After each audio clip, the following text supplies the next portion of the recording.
Class 12 chapter number 6 determinant RD. Sharma exercise 6.2 का question number 45 है। इस डिटरमिनेंट को आपको इसके इक्वल प्रूफ करना है। किसके इक्वल?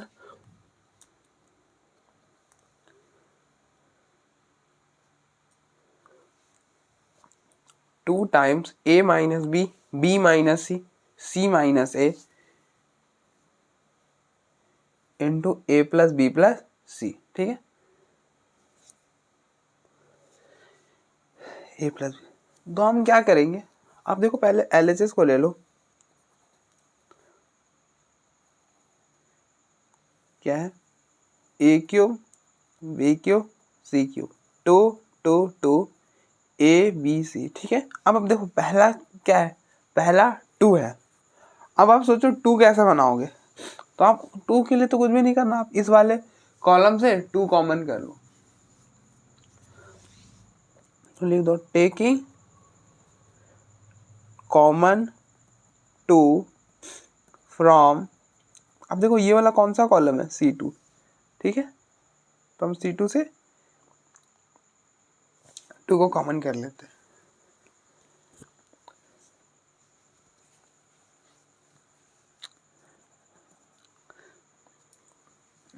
तो क्या होगा, 2 यहाँ बाहर आ जाएगा, यहाँ पे बनेगा A cube B cube C cube 1 1 1 A B C. ठीक है, अब आप देखो मैंने आपको क्या बताया था, अगर आपको किसी भी एक रो या किसी भी एक कॉलम में हर जगह 1 1 1 नजर आ जाए, तो आपके दिमाग में फर्स्ट स्टेप क्या आना चाहिए? फर्स्ट स्टेप क्या आना चाहिए कि हम यहाँ पे 2 जीरोस बनाएंगे और एक्सपैंड कर लेंगे। क्या करेंगे? 2 जीरोस बनाएंगे और एक्सपैंड कर लेंगे। वो कैसे 2 जीरो बनाते हैं? इसमें इसको माइनस कर देंगे, इसमें इसको माइनस कर देंगे। ठीक है, एक तो तरीका यहाँ पे ये हो गया। और एक तरीका आप ऐसे सोच सकते हो, ये तो सबसे बेटर तरीका है, लेकिन आप ऐसे भी सोच सकते हो, हम ना यहाँ पे 2 जीरोस तो बनाएंगे लेकिन उसके बाद फिर डायरेक्टली एक्सपैंड नहीं करेंगे, क्योंकि आप देखो a माइनस बी चाहिए, b माइनस सी माइनस है और a plus B plus C, total 4 factors है हमारे पास। तो हम क्या करेंगे, कोशिश करेंगे कि 3 फैक्टर पहले बना ले, उसके बाद ही एक्सपैंड करें। ठीक है,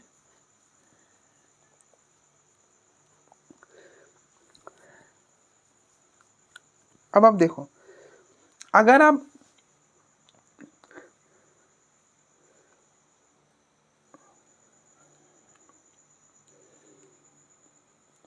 आप इसमें इस मतलब मैं क्या बोल रहा हूँ कि आप फर्स्ट वाले रो में माइनस करो सेकेंड वाले रो को, और इसमें सेकेंड वाले रो में थर्ड वाले रो को माइनस करो।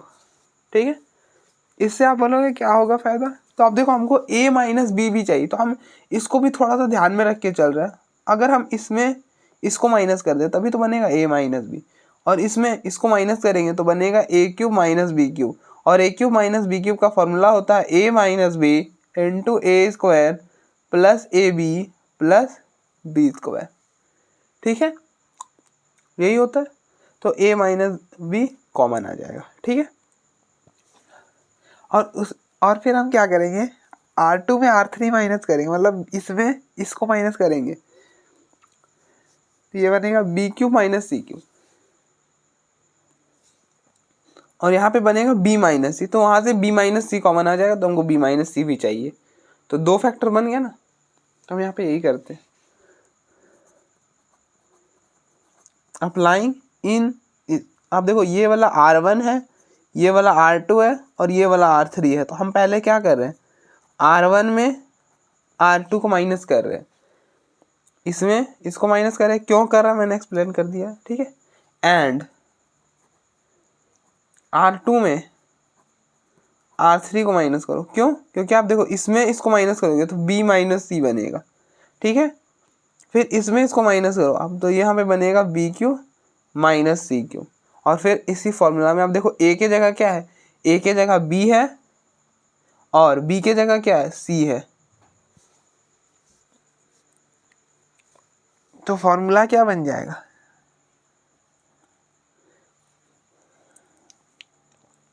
तो B cube minus C cube का फॉर्मूला बन जाएगा b minus C into B square plus B C plus C square, ठीक है। B minus C, B square plus B C plus C square, ठीक है।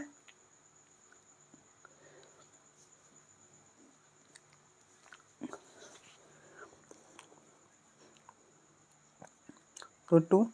अब आप देखो R1 हम क्या करें, R1 में चेंज कर रहे हैं और R2 में चेंज कर रहे हैं, R3 में कुछ कर रहे हैं क्या, नहीं, तो उसे आप एज इट इज लिख दो, ठीक है। अब आप देखो R1 में हम क्या कर रहे हैं, R1 का एलिमेंट माइनस R2 का एलिमेंट, मतलब ये है R1 का एलिमेंट, इसके करोस्पॉन्डिंग R2 में क्या एलिमेंट है, ये। आप दोनों को माइनस कर दो, ए क्यूब बीच में माइनस और फिर उसके करोस्पॉन्डिंग R2 का एलिमेंट बी क्यूब, ठीक है। तो मैंने बताया A cube minus B cube का फॉर्मूला होता है A minus B into A square plus A B plus B square, ठीक है। अब आप देखो ये है R1, क्या हो रहा है, R1 में R1 का एलिमेंट 1 है, बीच में माइनस और फिर इसके करस्पॉन्डिंग R2 का एलिमेंट क्या है, 1 है, तो 1 माइनस 1 0, ठीक है।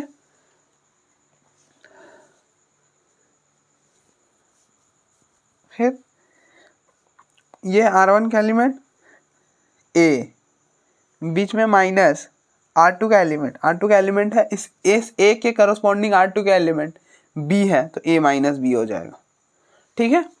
उसी तरह से आप इसको सॉल्व करो, देखो R2 को हम माइनस करें R3 में, तो R2 का एलिमेंट ये बी क्यू, इसके करस्पॉन्डिंग बीच में माइनस, इसके करस्पॉन्डिंग सी क्यूब, तो B cube minus C cube क्या बनेगा, B minus C into B square plus B C plus C square, B minus C into B square plus B C plus C square, ठीक है। फिर 1 minus 1, R2 का element 1 minus 1, 1 minus 1 0, ठीक है। फिर R2 का एलिमेंट क्या है, बी, इसके करस्पॉन्डिंग मतलब फिर बी और फिर बीच में माइनस और इसके करस्पॉन्डिंग R3 का एलिमेंट सी, तो बी माइनस सी, यहाँ पे लिख दो बी माइनस सी, ठीक है। अब आप देखो इसमें ए माइनस बी कॉमन है और इसमें बी माइनस सी कॉमन है, अब कॉमन कर लो, taking common a minus B and b minus C from, ये वाला कौन सा रो है, R1 और ये वाला R2 रिस्पेक्टिवली, तो डिटर्मिनेंट बनेगा 2a minus B minus C A square plus A B plus B square, B square plus B C plus C square, C cube 0 0 1 1 1 C, ठीक है। अब आप चाहो तो यहाँ पे भी एक्सपेंड कर सकते हो, कोई दिक्कत नहीं। आप देखो इस वाले कॉलम में आपने 2 जीरोस बना दिए, तो मैंने आपको क्या बताया था, अगर हम किसी भी एक रो या किसी भी एक कॉलम में 2 जीरोस बना दे तो उसके बाद हम एक्सपेंड कर सकते हैं।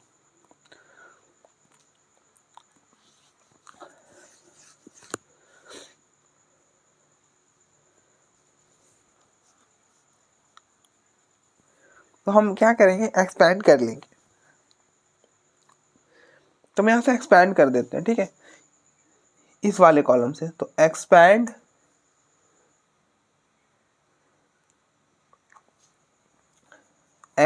बाई, ये कौन सा कॉलम, आप देखो इस कॉलम में कॉलम में 2 जीरो है, तो कौन सा कॉलम है, ये सेकेंड कॉलम है, तो एक्सपेंड बाई C2। अब ये कौन सा एलिमेंट है, ये है A32, ये देखो A11 A12 A13 A21 A22 A23 A31 A32, ये सेकेंड रो का सेकेंड एलिमेंट A32 है। इन दोनों को ऐड करो, 3 + 2 क्या हो जाएगा, 5, 5 क्या है, 5 इवन है, इवन है तो सॉरी इवन नहीं ऑड है, ऑड है तो यहाँ पे माइनस रख लो, ठीक है। अब आप देखो कैसे करेंगे, determinant which is equal to 2 into A minus B minus C, क्या है -1, ठीक है, इंटू अब 1 के सामने वाला कॉलम ये वाला कॉलम और 1 के सामने वाला रो ये वाला रो को छोड़ दो और जो बचा उसका डिटरमिनेंट निकालो, तो ये बचा है इसका डिटरमिनेंट निकालो। कैसे निकालेंगे, इन दोनों का product A square plus A B plus B square into 1, ये हो जाएगा A square plus A B plus B square, बीच में माइनस और फिर इन दोनों का product B square plus B C plus C square into 1, ये हो जाएगा B square plus B C plus C square. ठीक है,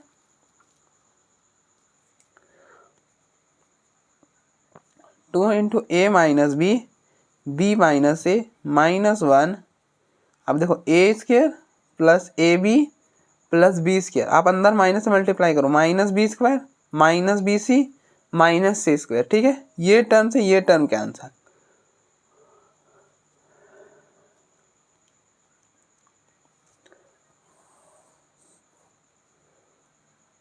तो डिटर्मिनेंट हो जाएगा 2a minus B minus A minus 1 into, अब देखो ए स्क्वायर, इन दोनों को साथ में रखो आप, इसको और इसको और इसको साथ में रखो। ठीक है, तो क्या बनेगा ए स्क्वायर माइनस सी स्क्वायर। ठीक है, और इन दोनों को साथ में रखा तो plus A B minus B C. ठीक है,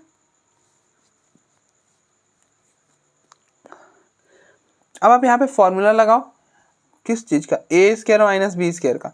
ए स्क्वायर माइनस बी स्क्वायर का फॉर्मूला होता है A minus B into A plus B. ठीक है,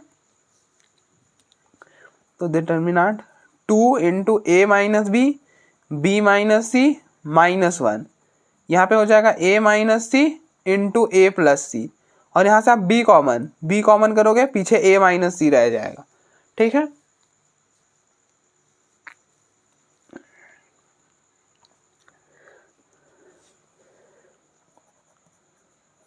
two A minus B minus C minus 1। अब देखो यहाँ से ए माइनस सी कॉमन कर लो आप, ए माइनस सी कॉमन करोगे तो पीछे रहेगा ए प्लस सी और प्लस बी। ठीक है, ये हो गया 2 into A minus B minus सी। अब आप माइनस को इससे मल्टीप्लाई करो, अब देखो माइनस ए माइनस सी। ठीक है, अब जब माइनस से मल्टीप्लाई करोगे तो क्या हो जाएगा, माइनस को अंदर माइनस ए और ये माइनस प्लस हो जाएगा, तो ये बनेगा सी माइनस ए। तो यहाँ पे लिख दो सी माइनस है, और इसको आप अरेंज करके लिख दो, ए को ए एज इट इज, बी को पहले और सी को बाद में। एडिशन में मैं ऐसा कर सकता हूँ। अब देख लो, हमको यही प्रूफ करना था क्या, अब देखो हमको यही प्रूफ करना था, तो आपका प्रूफ हो गया। आप देख लो एक बार, नेक्स्ट आगे बढ़ते हैं। नेक्स्ट क्वेश्चन है हमारे पास, नेक्स्ट क्वेश्चन नंबर 46 है, without expanding proof that this determinant equal to this determinant equal to this determinant. ठीक है, तो हम क्या करते हैं, इस डिटर्मिनेंट को लेके चलते हैं और इन दोनों के इक्वल प्रूफ करते हैं। ठीक है, और हम यहाँ पे विदाउट एक्सपेंडिंग बोला, आप याद रखना। और हम ऐसे भी सोच सकते हैं कि इस डिटर्मिनेंट को इस डिटर्मिनेंट के इक्वल इस डिटर्मिनेंट, तो हम एक्सपेंड क्यों करके टाइम वेस्ट करेंगे, हम सीधे डिटर्मिनेंट को डिटर्मिनेंट के फॉर्म में ही रहने देंगे। ठीक है, हम ये डिटर्मिनेंट ले ले रहे हैं, A B C X Y Z P Q R. ठीक है, पहला हमको ऐसा प्रूफ करना है। अब देखो ये एक्स वाई जेड जो है ना, ये R1 है, ये R2 है और ये R3 है। ठीक है, एक्स वाई जेड जो है R1 में आ चुका है, एक्स वाई जेड जो R2 में था, इस वाले डिटर्मिनेंट में एक्स वाई जेड जो है वो R1 में है, तो आप इंटरचेंज कर दो। अप्लाइंग, इन दोनों को इंटरचेंज कर रहे हैं, R1 और R2 को इंटरचेंज कर रहे हैं, क्योंकि एक्स वाई जेड R1 की जगह है। ठीक है, इसलिए अब आपको पता है कि अगर हम किसी भी डिटर्मिनेंट का किसी भी दो रो या किसी भी दो कॉलम को इंटरचेंज करें तो माइनस बाहर आ जाता है। अब यहाँ से याद रखो कि माइनस बाहर आ जाता है, तो हम दो रो को इंटरचेंज करें तो माइनस बाहर आ जाएगा। ये हो गया X Y Z A B C P Q R. ठीक है, अब आप देखो पी क्यू आर कहाँ पर है, ये है अब R1 R2 R3, P Q are बीच में है और ए बी सी नीचे, तो आप फिर इन दोनों को इंटरचेंज कर दो। ये कौन सा रो है, ये है R2 और ये है R3, इंटरचेंज। अप्लाइंग R2 और R3 को इंटरचेंज कर दिए। ठीक है, अब देखो हमने इनका इंटरचेंज करा है ना, तो क्या होगा, माइनस फिर से बाहर आ जाएगा। अब माइनस फिर से बाहर आएगा, माइनस ऑलरेडी बाहर था तो वो माइनस और ये माइनस प्लस हो जाएगा, ठीक है। तो डिटर्मिनेंट क्या बनेगा, एक्स वाई जेड, इसको यहाँ पे इसको यहाँ पे, P Q R A B C. तो आप देखो ये डिटर्मिनेंट हम लेके चले थे और इसके लिए बराबर प्रूफ कर दिए, ठीक है।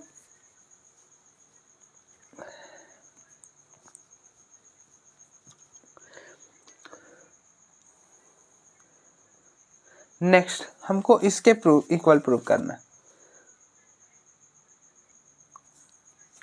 अब नेक्स्ट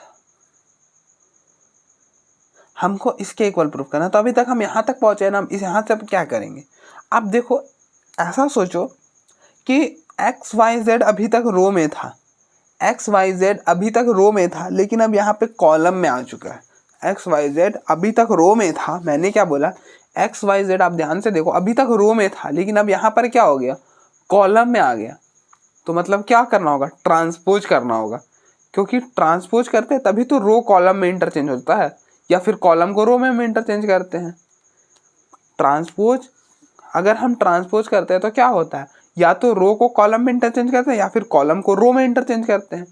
और हमको यहाँ पे क्या करना है, रो को कॉलम में इंटरचेंज करना है, क्योंकि पहले रो में था एक्स वाई जेड, लेकिन अब कुछ भी हो वाई एक्स जेड जो भी हो वो हम बाद में देखेंगे, लेकिन जो अब एक्स वाई जेड है वो रो में नहीं आ रहा है। अब इसको देखो, रो में आता तो ऐसा आ सकता था वाई जेड एक्स, ऐसे आता, वाई जेड जो भी रहता है वो रो में रहता, लेकिन अब ये क्या रो में है, नहीं जी ये रो में नहीं है, कहाँ पे है, कॉलम में। अच्छा कॉलम में है तो क्या करना होगा, ट्रांसपोज करना होगा पहले तो। और आपको पता है अगर हम किसी भी डिटर्मिनेंट का ट्रांसपोज करें तो उसका वैल्यू चेंज नहीं होता है, उसका जो वैल्यू होता है वो वही रहता है। तो हम यहाँ पे इसका सीधा सीधे ट्रांसपोज कर देंगे, अप्लाइंग ट्रांसपोज ऑफ डेल्टा, इसका ट्रांसपोज करेंगे तो क्या हो जाएगा। आप देखो ये रो है ना, ये कॉलम में आ जाएगा, एक्स वाई जेड ये रो है, इसको कॉलम में कर दो, पी क्यू आर और ए बी सी, ठीक है, रो को कॉलम में इंटरचेंज कर देते। अब आप देखो ये y वाला जो है ना, ये y, ये आप देखो ये R1 है, ये R2 है और ये R3 है, ठीक है। y ये है y,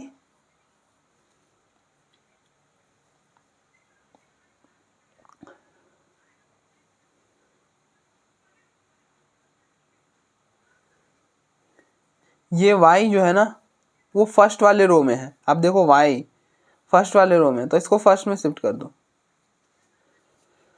तो अब लाएं R2 और R1 को इंटरचेंज कर दें। तो आपको पता है अगर हम किसी भी दो रो या किसी भी दो कॉलम को इंटरचेंज करें तो माइनस बाहर आ जाता, तो माइनस बाहर आ जाएगा और ये ऊपर चला जाएगा, ये हो जाएगा वाई क्यू बी और R2 के जगह, मतलब इसको यहाँ पर भेजा और इसको यहाँ पर ले आया, एक्स पी ए, ठीक है, जेड आर सी। अब देखो वाई एक्स जेड, ठीक है, क्यू पी आर और बी ए सी, लेकिन अब देखो ये दोनों कॉलम इंटरचेंज है, इसको यहाँ होना था और इसको यहाँ पे होना था, तो आप इंटरचेंज कर दो ना।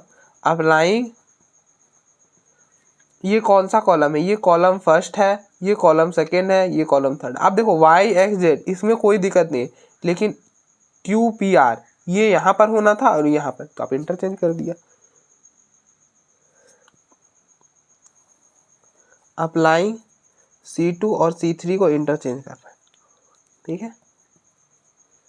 तो आप देखो फिर से हमने दो कॉलम को इंटरचेंज किया तो माइनस बाहर आ जाएगा, माइनस ऑलरेडी प्रेजेंट था, एक और माइनस आएगा तो ये माइनस और वो माइनस प्लस हो जाएगा। तो यहाँ पे बचेगा वाई एक्स जेड बी ए सी क्यू पी आर। अब देखो हमको इसी के इक्वल तो प्रूफ करना था, तो हमारा प्रूफ हो गया। अब देखो एक बार,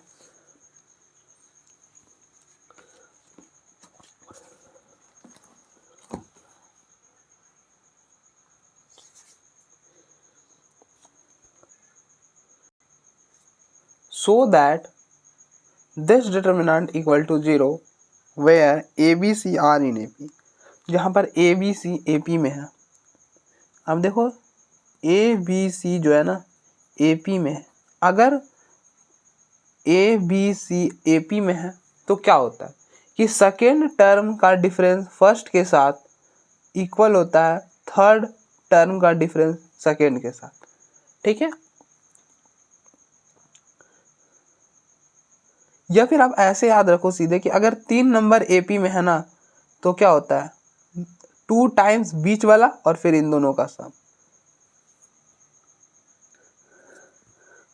और आप इसको देखना चाहते हो तो आप ऐसा ही समझो कि अगर 3 नंबर एपी में तो इन दोनों का डिफरेंस और इन दोनों का डिफरेंस बराबर होगा, मतलब बी माइनस ए बराबर होगा, मतलब बी माइनस ए इक्वल होगा सी माइनस बी के। ठीक है, आप बी को इधर ले आओ तो बी प्लस बी और उस ए को इधर लेके जाओ ए प्लस सी, तो 2b equal to A plus C हो गया। ठीक है, तो यहाँ पे हमारे पास क्या दिया हुआ है, ए बी सी ए पी में है, तो ये इम्प्लाई करेगा कि 2 टाइम्स बीच वाला और फिर किसके बराबर होगा, उन दोनों के सम के बराबर होगा, इन दोनों के सम। ठीक है,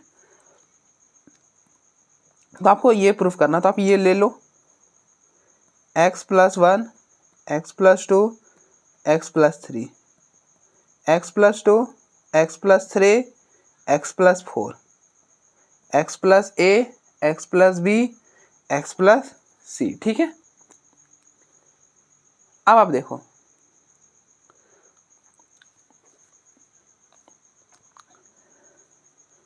इसको आपको 0 के इक्वल प्रूव करना, इस डिटर्मिनेंट को 0 के इक्वल प्रूव करना। तो हमारे पास ना कौन से, मतलब हमारे पास 2 ही प्रॉपर्टीज ऐसी होती है जो डायरेक्टली 0 के बराबर प्रूव कर देती है किसी भी डिटर्मिनेंट को। पहला तो ये कि किसी भी 2 रो या किसी भी 2 कॉलम का, मतलब किसी भी 2 रो या किसी भी 2 कॉलम, मतलब किसी भी डिटर्मिनेंट का 2 रो या फिर 2 कॉलम सेम हो जाए तो, या फिर किसी भी एक रो या किसी भी एक कॉलम पूरा 0 हो जाए, कंप्लीट 0 हो जाए, तो उस डिटर्मिनेंट का वैल्यू 0 हो जाता है। ठीक है, तो हम यहाँ पे क्या करेंगे, पहले तो हम ये कोशिश करेंगे कि सेम बना दे। तो आप देखो, आप क्या करो,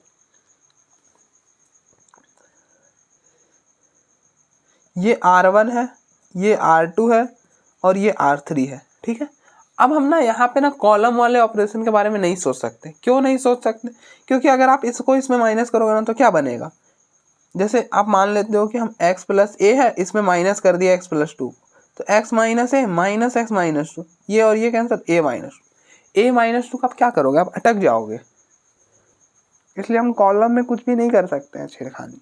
हम क्या करेंगे, जो भी करेंगे रो में कोशिश करेंगे करने की।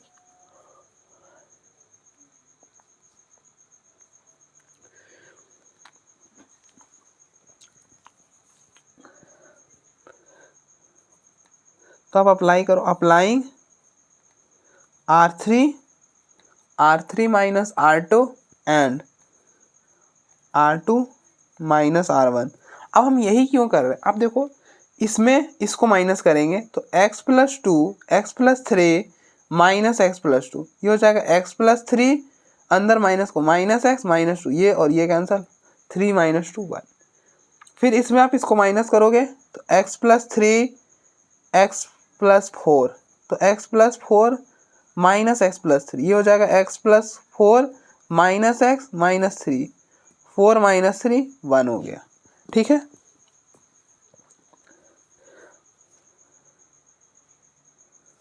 अब आप इसमें इसको माइनस करो तो x + b minus x + c, ये हो जाएगा x + b minus x - c, ये और ये टर्म कैंसिल, b - c। ठीक है, आप करो पहले तब क्लियर होगा चीजें। आप देखो R3 में ऑपरेशन कर रहे हो और R2 में कर रहे हो, R1 में कुछ कर रहे हो क्या, नहीं कर रहे हो ना, तो R1 एज इट इज आ जाएगा, x + 1 x + 2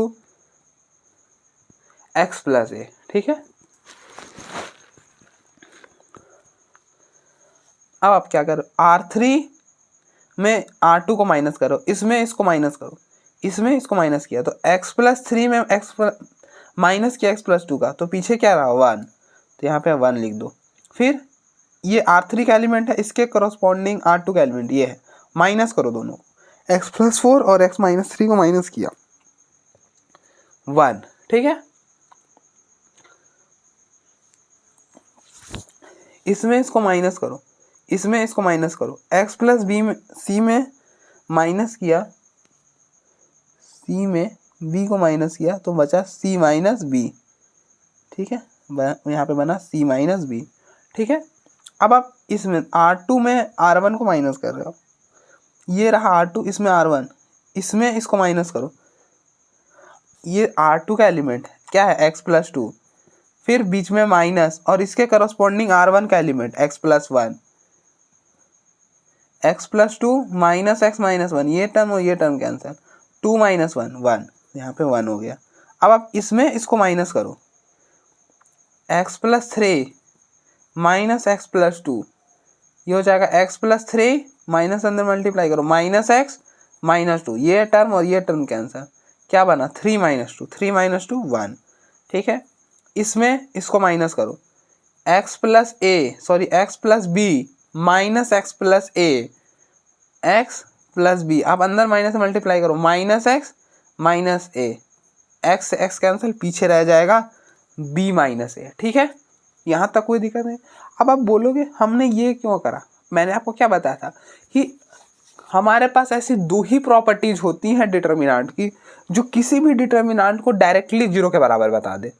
पहला कि किसी भी डिटर्मिनेंट का एक रो या एक कॉलम पूरा जीरो होना चाहिए। तो पूरा जीरो बनाने का मतलब क्या है कि हम किसी भी दो रो या किसी भी दो कॉलम को सेम बना दे। और हमारे पास दूसरा प्रॉपर्टी ये होती है कि किसी भी डिटर्मिनेंट का वैल्यू जीरो के बराबर होता है तब जब उस डिटर्मिनेंट का एक रो या फिर एक कॉलम मतलब या फिर उस डिटर्मिनेंट का वैल्यू जीरो के बराबर होता है अगर उसका दो रो या दो कॉलम सेम हो जाए।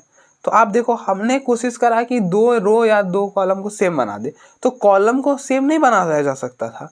क्यों नहीं बनाया जा सकता था, क्योंकि मैंने आपको बताया अगर हमने इसको सब्ट्रैक्ट करा तो a माइनस 2 बच रहा था, फिर हम a माइनस 2 का क्या करते, नहीं कर पाते, अटक जाते। तो इसलिए हमने कॉलम वाला को हटा दिया जी, कॉलम यहाँ काम नहीं करेगा। अच्छा कॉलम नहीं काम करेगा तो क्या काम करेगा, तब रो काम करेगा।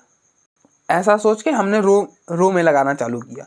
तो जब हम रो में लगाने में लिए सोचे कि अगर हम इसमें माइनस कर देते तो 1 बनेगा, इसको माइनस कर देते तो 1 बन जाएगा, कुछ ऐसा बना दिया हमने। ठीक है, अब आप जानते हो ये यहाँ तक तो सेम बन रहा, ये दोनों अगर सेम हो जाए तो काम ही हो जाए हमारा। तो आप देखो ना ये दोनों तो सेम ही है ना। अभी तो मैंने बताया कि अगर ए बी सी अगर ए पी में है तो इन दोनों का डिफरेंस बराबर होगा इन दोनों का डिफरेंस के, मतलब b माइनस ए बराबर होगा c माइनस बी के। तो बस हम b माइनस ए को क्या लिख देंगे, c माइनस बी लिख देंगे।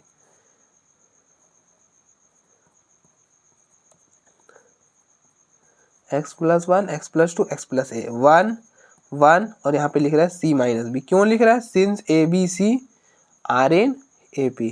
ठीक है, इसलिए इनका डिफरेंस और इसका डिफरेंस बराबर होगा 1 1 c माइनस बी। अब आप देखो ये वाला रो और ये वाला रो सेम हो गया तो इसलिए इसका डिटर्मिनेंट जीरो हो जाएगा। क्यों होगा, since R2 and R3 are identical, ये दोनों आइडेंटिकल है इसलिए इसका डिटर्मिनेंट का वैल्यू जीरो के बराबर हो जाए। ठीक है, अब देखो एक बार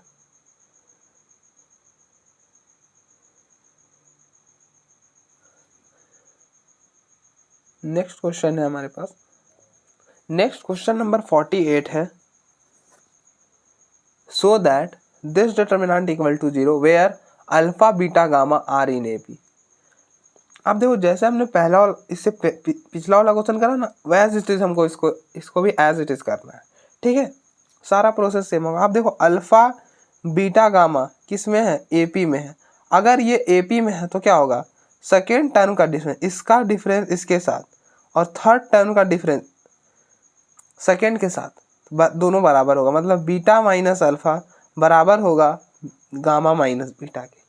ठीक है, तो हम इस डिटर्मिनेंट को ले लेते हैं, x minus 3 x minus 2 x minus 1,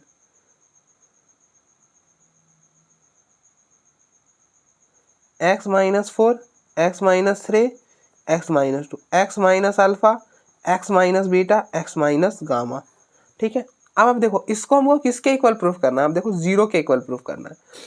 तो हमने प्रॉपर्टीज पढ़ी है डिटर्मिनेंट की, किसी भी डिटर्मिनेंट का वैल्यू 0 सिर्फ 2 प्रॉपर्टी में डायरेक्टली आता था। एक तो कि जब उस डिटर्मिनेंट का कोई भी एक रो या कॉलम पूरा 0 हो जाए, या फिर सेकेंड प्रॉपर्टी आती थी कि किसी भी डिटर्मिनेंट का 2 रो या 2 कॉलम अगर सेम हो जाए, आइडेंटिकल हो जाए, तो उस डिटर्मिनेंट का वैल्यू 0 हो जाता। तो हम यहाँ पे ना दूसरा वाला यूज करेंगे कि हम कोशिश करेंगे कि 2 रो या फिर 2 कॉलम को, मतलब किसी भी 2 रो या किसी भी 2 कॉलम को सेम बना दे। अब आप ऐसे सोचो, क्या इस वाले केस में आप कॉलम को सेम बना सकते हो? आप थोड़ा सोच के देखो, थोड़ा सा मुश्किल हो सकता है। आप देखो, अगर मान लो आपने इसको माइनस कर दिया, x minus alpha minus x minus 4 कर दिया, तो ये बनेगा x minus alpha minus x plus 4। ये x और ये x कैंसिल, पीछे रह जाएगा 4 माइनस अल्फा। अब आप इसका क्या करोगे? आप 4 माइनस अल्फा का कुछ कर पाओगे क्या? नहीं कर पाओगे, तो फिर आप अटक जाओगे। तो हम यहाँ पे कॉलम वाला तो अप्लाई नहीं करने वाले, ठीक है, कॉलम वाला नहीं करने वाले। तब क्या करेंगे? रो वाला करेंगे। और रो में भी हम कुछ ऐसा तरह से माइनस करने की कोशिश करेंगे कि सेम बने। अब देखो, इन दोनों को माइनस करेंगे, x1 माइनस एक्स माइनस 2, तो x minus 1 minus x plus 2, 2 minus 1 1, ठीक है। अब ऐसा मत सोचो इसमें से इसको, अब अगर आप ये सोच रहे हो ना, इसको इसमें माइनस कर दिया और इसको इसमें माइनस कर दिया, तो फिर आपको एक बार और माइनस करेगा, बन तो जाएगा। मैं वो नहीं बोल रहा हूँ कि नहीं बनेगा, लेकिन आपको ना, अगर आप इसको इसमें माइनस करते हो, मतलब आप इसको इसमें माइनस करते हो और इसी में इसको भी माइनस करते हो, सॉरी फिर से बोलता हूँ। अब देखो, इसमें इसको माइनस करते हो और इसमें इसको माइनस करते हो, तो यहाँ पे 2 बचेगा, यहाँ पे भी 2 बचेगा। तो आपको एक बार ना और माइनस करना पड़ेगा इन दोनों को, मतलब इन दोनों रो को वापस से माइनस करना पड़ेगा। तो इससे अच्छा हम इसको बचने से हम क्या कर रहे हैं कि इसको इससे माइनस कर दे रहे हैं और इसको इससे माइनस कर दे रहे हैं, तो हमारा काम हो जाएगा। आप करके देखो ना। अप्लाइंग, इसमें इसको माइनस करें। अब देखो, ये वाला R1 है, ये वाला R2 है और ये वाला R3। तो हम बोल रहे हैं R3 में आप R2 को माइनस कर दो, ठीक है, एंड आप R2 में R1 को माइनस कर दो।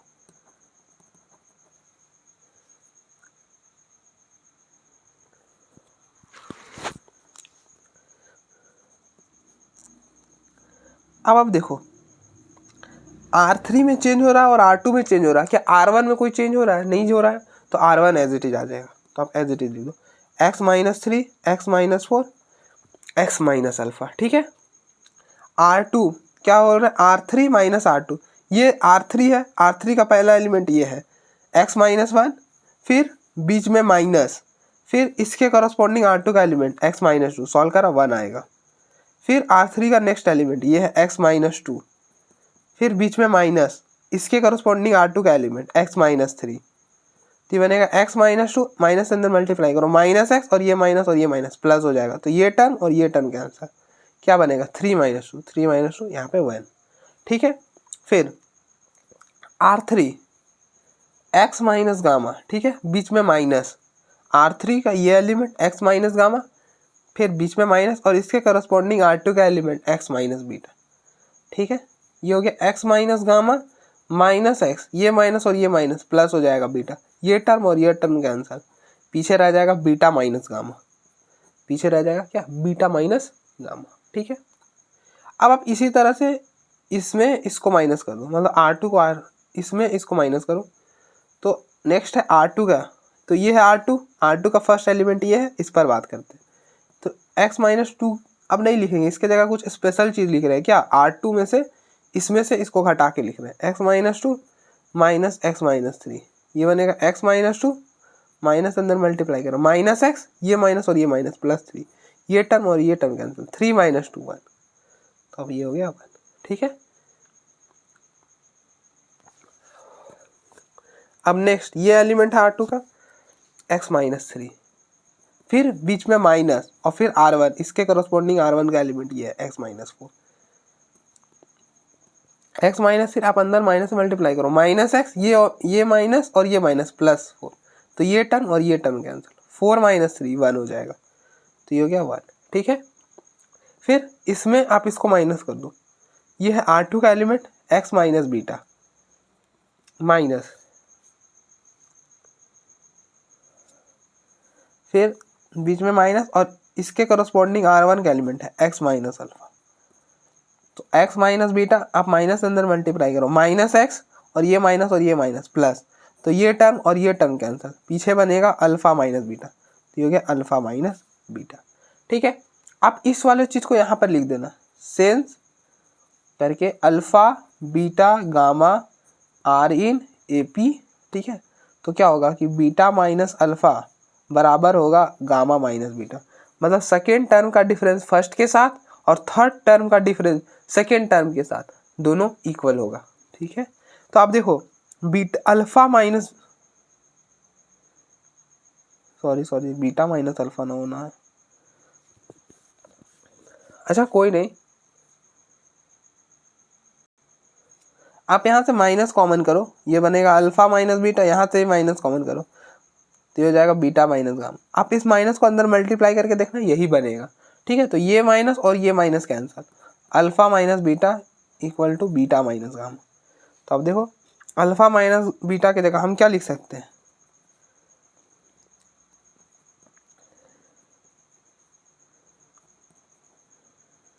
Beta minus gamma.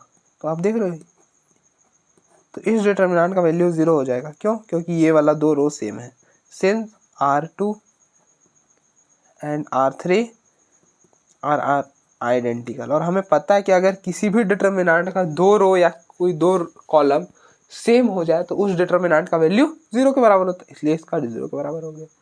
ठीक है, तो आप देखो इसको एक बार,